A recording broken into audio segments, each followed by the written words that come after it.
Bonjour, bienvenue à chacun et à chacune d'entre vous. Mon nom est Paul-André Durocher, je suis l'archevêque de Gatineau et vous êtes à l'émission Parole d'Avent, une série de capsules vidéo où, avec vous, j'explore un peu les textes bibliques proposés pour la célébration de la messe quotidienne durant ce temps de l'Avent. Aujourd'hui, 18 décembre, vendredi, le 18 décembre, nous sommes dans la deuxième journée de cette octave à rebours, comme j'expliquais hier, alors que nous cheminons vers la fête de Noël. Et nous continuons avec notre lecture de l'Évangile de Matthieu que nous avions entreprise hier. Hier, nous avons vu la généalogie de Jésus. Et la généalogie, aujourd'hui, elle continue par un récit. Donc, cette liste, on pourrait dire plutôt bureaucratique. Maintenant, elle continue dans un récit qui explique la fin de la liste. Parce que si vous vous rappelez, la généalogie finissait Jacob, le frère de Joseph. Jacob engendra Joseph, l'époux de Marie, de laquelle fut engendré Jésus, qu'on appelle le Christ. Alors la question c'est, mais quel est le lien entre Joseph et Jésus? Et comme Matthieu, on l'a vu hier, cherchait vraiment à souligner Jésus comme un descendant de David, mais là, comment rétablir cette descendance-là s'il n'est pas le fils de Joseph? Alors, allons voir ce récit du premier chapitre de Matthieu, versets 18 à 24. Nous reviendrons par après à la première lecture, qui, elle, a été choisie en fonction de cet évangile. Voici comment fut engendré Jésus-Christ. Marie, sa mère, avait été accordée en mariage à Joseph. Avant qu'ils aient habité ensemble, elle fut enceinte par l'action de l'Esprit Saint. Bon, on arrête là. Tout de suite, on remarque la grande différence entre l'évangile de Matthieu et l'évangile de Luc. Pour Luc, la protagoniste, c'est Marie. Pour Matthieu, c'est Joseph, le protagoniste important. Et là où Luc nous donne toute une scène de l'annonciation de l'ange et de l'échange de Marie avec l'ange à propos du fait qu'elle va se trouver enceinte, Matthieu dit rien de ça. Marie dit tout simplement, Marie, sa mère, avait été accordée en mariage à Joseph avant qu'ils aient habité ensemble. Elle fut enceinte par l'action de l'Esprit Saint. Et c'est tout. Si on n'avait pas l'évangile de Luc, on ne connaîtrait rien de l'annonce à Marie, etc., jusqu'elle est enceinte par l'action de l'Esprit Saint. Elle fut enceinte et la prochaine phrase le dit clairement, Jésus, son époux, qui était un homme juste, ne voulait pas la dénoncer publiquement, décida de la renvoyer en secret. Donc c'est clair que Joseph est au courant du fait qu'elle est enceinte. Est-ce que c'est Marie qui lui a dit? Est-ce que c'est une rumeur qui a couru? Parce que vous voyez, ils sont mariés, là. Concrètement, ils sont mariés, mais le mariage se vivait chez les Juifs en deux étapes. Une première étape où le contrat était signé et une deuxième étape où l'épouse venait loger chez l'époux. Il pouvait y avoir plus ou moins une longue période de temps entre les deux, dépendant de l'âge à lequel on avait signé le contrat et de la capacité de l'homme de faire vivre cette femme. Donc, ils sont mariés, mais là, en attendant d'aller demeurer chez Joseph, Marie se trouve enceinte. Et la loi, bon, c'est pas explicite dans la loi, mais il semble que c'était la coutume, qu'il n'y avait pas de relation sexuelle avant que les deux fassent vie commune. Donc, elle est enceinte. Le texte nous dit par l'action de l'Esprit Saint. Est-ce que Joseph était au courant que c'était par l'action de l'Esprit Saint? Ça, c'est pas clair non plus dans le récit. Ce que l'on sait, c'est qu'il est un homme juste. Juste veut dire qu'il agit selon la volonté de Dieu. Il fait les choses d'une façon conforme à la loi. Il cherche à être un fidèle disciple de Moïse dans ce sens-là, de la loi de Moïse. Il ne voulait pas la dénoncer publiquement. Il aurait pu l'amener devant un tribunal et l'accuser d'adultère. S'il avait voulu, elle aurait pu se défendre en racontant son histoire, mais évidemment, c'est une situation horriblement dramatique pour Marie. Donc, plutôt que de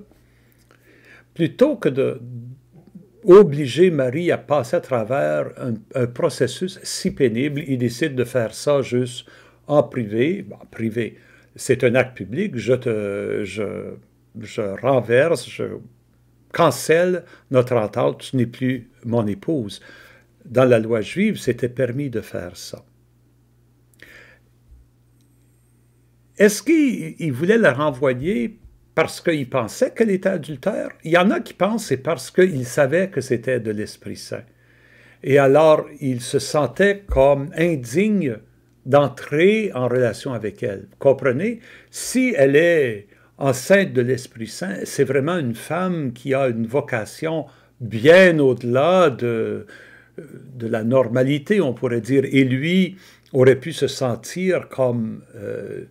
avec respect et avec crainte de Dieu, je ne peux pas m'approcher d'elle. Donc, c'est mieux qu'on ne soit pas marié. C'est difficile de savoir. Il y a deux interprétations possibles. Mais, de toute façon, il a décidé de la renvoyer. Comme il avait formé ce projet, voici que l'ange du Seigneur lui apparut en songe et lui dit... Joseph, fils de David, ne crains pas de prendre chez toi Marie, ton épouse, puisque l'enfant qui est engendré en elle vient de l'Esprit Saint. Et bon, c'est intéressant de noter le titre, Joseph, fils de David. L'ange souligne le fait que Joseph est un descendant de David. Matthieu, en faisant ça, il souligne le fait que la lignée royale, si Jésus est vraiment un descendant des rois de David, il faut que ça passe par Joseph, parce que c'est Joseph qui est fils de David. Et l'ange dit, ne crains pas de prendre chez toi Marie, ton épouse, puisque l'enfant engendré en elle vient de l'Esprit Saint. La plupart des commentateurs disent, il l'apprend. C'est là où il apprend que c'est de l'Esprit Saint, donc Marie n'est pas adultère, donc il peut la prendre chez lui. D'autres disent, ne crains pas de la prendre parce que l'enfant vient de l'Esprit Saint. Tu sais, en d'autres mots, ne crains pas de la prendre, même si Marie joue ce rôle essentiel. Prends-la, elle enfantera un fils et tu lui donneras le nom de Jésus. Donc, il y a comme deux ordres ici pour Joseph. Prends-la chez toi et donne-lui le nom de Jésus. Pourquoi c'est important que ce soit Joseph qui lui donne le nom? Parce que c'était la façon pour qu'un homme dise légalement « cet enfant est à moi ». Donc, c'est encore plus fort que de dire « c'est mon enfant adoptif, c'est mon fils légal ». Légalement, c'est mon enfant. Je ne l'adopte pas, il est le mien, dès le début. Et en donnant ici le nom de Jésus, il inscrit Jésus dans la lignée des rois de David. Donc Jésus peut vraiment, pour les Juifs, réclamer être le Messie. Il est un descendant de David puisque Joseph est son père légal. Et l'ange lui dit, ça fait partie du plan de Dieu. De plus, il ajoute, Matthieu, que le nom de Jésus veut dire « le Seigneur sauve ». Jésus, c'est une façon de traduire Yeshua, qu'on traduit aussi par Josué. Josué, dans l'Ancien Testament, celui qui a été le lieutenant de Moïse et qui a mené le peuple en terre, en terre promise, là. Josué, Jésus, ça veut dire la même chose. Yahweh sauve, Dieu sauve, le Seigneur sauve. Car, Matthieu continue, c'est lui qui sauvera son peuple de ses péchés. Le salut qui avait été apporté au peuple par Josué, ça avait été la libération par Moïse et Josué, son lieutenant, ça avait été la libération de l'esclavage en Égypte. Ici, c'est une autre libération que va apporter Jésus, ça va être de sauver son peuple de ses péchés. Donc, c'est une libération des puissances du mal qui est promise ici. Ensuite, nous lisons une petite phrase ici de Matthieu. On va entendre une phrase comme ça souvent quand on lit l'Évangile de Matthieu. « Tout cela est arrivé pour que soit accomplie la parole du Seigneur prononcée par le prophète. continuellement, Matthieu est en train de faire le lien avec les prophéties. C'est parce que Matthieu écrit pour une communauté judéo-chrétienne, des Juifs qui ont décidé que Jésus est le Messie, qu'il est ressuscité, mais ils restent très liés à leur tradition juive. Donc, Matthieu est toujours en train de faire le lien entre les traditions juives et Jésus. Jésus vient l'accomplir. Ce n'est pas que pour Matthieu que l'Ancien Testament, comment je pourrais dire, Isaïe, en disant cette prophétie-là, il pensait à Jésus, mais que la prophétie d'Isaïe prend son sens à la lumière de Jésus. C'est la lumière de Jésus qui éclaire le sens des textes de l'Ancien Testament. Et quelle phrase est-ce qu'il cite du prophète Isaïe? « Voici que la Vierge concevra, elle enfantera un fils, on lui donnera le nom d'Emmanuel qui se traduit « Dieu avec nous ». Matthieu, ici, a deux sources pour cette citation. Il y a la Bible en hébreu, la langue originale. Il y a la Bible en araméen, qui était la langue du peuple, le Targum qu'on appelle. Il y avait la Bible en langue grecque, qui servait à l'extérieur d'Israël. Et l'Évangile est rédigé en grec. Donc, quelle Bible est-ce qu'il cite de ces trois? Ben, il cite un peu de celle-là, un peu de celle-là. Et il donne des sens que ni l'une ni l'autre. Ah, c'est justement ça, c'est que pour lui, c'est Jésus qui donne sens à ces textes-là. Donc, c'est Jésus qui dit comment il faut comprendre ces textes et même parfois les corriger un peu. Voici que la Vierge concevra, ça vient du grec. Elle enfantera un fils, ça vient de l'hébreu, parce que dans l'hébreu, c'est écrit, c'est la jeune fille, mais en grec, on a traduit jeune fille par vierge. Donc, la Vierge concevra, elle enfantera un fils, et on lui donnera. Ni dans l'un texte, ni dans l'autre, on dit c'est on lui donnera. On, c'est qui? Ben, c'est nous, les chrétiens et les chrétiennes. C'est les croyants qui ont reconnu en Jésus l'Emmanuel. C'est nous qui disons « Il est Dieu avec nous ». Le lien ici est fait avec les lecteurs et les lectrices. On lui donnera le nom d'Emmanuel, qui est un nom encore plus grand que Jésus. Ben, plus grand. Certainement, ça indique une autre couche, on pourrait dire, d'identité de Jésus, non seulement à travers Jésus, le Seigneur sauve, Yahweh sauve, mais Yahweh se rend présent à nous. Il est Dieu avec nous. Et déjà, Matthieu, on pourrait dire, prépare la dernière phrase de Jésus qu'il dira à ses apôtres quand il les envoie en mission. Le Christ ressuscité les envoie, allez enseigner toutes les nations, apprenez-leur à regarder ce que je vous ai enseigné, baptisez-les au nom du Père et du Fils et du Saint-Esprit. Et voici, moi, je suis avec vous tous les jours jusqu'à la fin du monde. La présence de Dieu maintenant, elle passe par Jésus ressuscité qui est avec nous. Dieu avec nous en Jésus. Voyez comment l'Évangile, ces récits d'enfance, ils sont liés à toute la mission de Jésus. Non seulement ils disent comment l'Ancien Testament, il est accompli en Jésus, mais il nous annonce déjà comment Jésus va accomplir et qu'est-ce qui va arriver par la suite à la jeune communauté chrétienne. Quand Joseph se réveilla, il fit ce que l'ange du Seigneur lui avait prescrit. Il prit chez lui son épouse. Marie, elle répond à l'ange dans l'évangile de Luc que tout soit fait comme selon ta parole. Hein? Donc, en d'autres mots, je veux que sa volonté se fasse. Ici, Joseph, il ne dit pas que tout se fasse selon ta volonté, il l'accomplit, il fait ce que l'ange du Seigneur lui avait prescrit, il prit chez lui son épouse. Mais ce n'est pas juste ça ce que l'ange lui a prescrit, hein? De la prendre et de nommer Jésus, de nommer, lui donner son nom. Et je ne sais pas pourquoi la liturgie, dans le lectionnaire de la liturgie, on n'ajoute pas la phrase qui suit, qui est vraiment la conclusion de l'histoire dans la Bible. Ça continue, mais Joseph ne s'unit pas à elle jusqu'à ce qu'elle enfante un fils auquel il donna le nom de Jésus. Donc là, on voit, non seulement il l'a pris chez lui, mais il lui donna le nom de Jésus. Il fait ce que l'ange lui a dit de faire. Il accomplit la volonté de Dieu. Et je pense que c'est pour ça que chez Matthieu, on appelle Joseph vraiment l'homme juste. Il est juste parce qu'il accomplit cette volonté-là. Nous prions que ta volonté soit faite sur la terre comme au ciel. Une autre façon de prier ça, c'est rends-nous justes. Rends-nous capables d'accomplir ta volonté, comme Marie, comme Joseph. C'est ça ce qui fait quelqu'un qui est juste.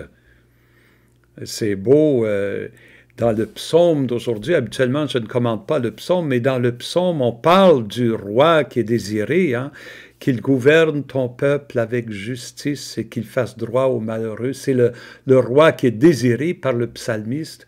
Mais déjà, Joseph, il a cette qualité de justice. C'est certain que Jésus va le manifester d'une façon parfaite. Venons-en rapidement au texte de Jérémie, parce que déjà, je m'allonge ici, là. Nous lisons le texte de Jérémie, chapitre 23, versets 5 à 8.